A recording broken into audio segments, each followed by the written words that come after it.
Atorainwe and my daughter Kasheja for patriotically agreeing not to come as independents, although they told me their grievances, which I'm going to check, even from a criminal angle, because what some of them are saying are like criminal mistakes.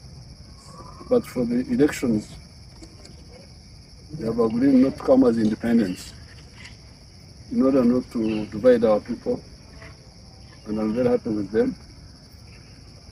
And I have deployed Kasheja here to do the work of PDM, to replace Kalisa, who was there.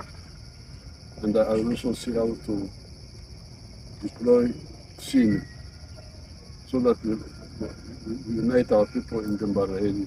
I want to thank His Excellency the President for, first of all, giving us an opportunity to share with him issues related to Mbarara and the country at large.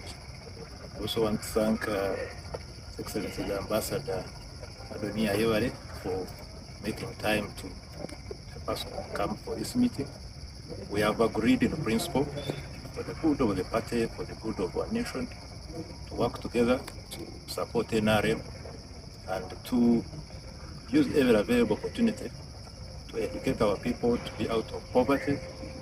A very good lecture that we have heard from His Excellency, so that we live in unity and we protect the gains that NRM has made and we consolidate the achievements made so far.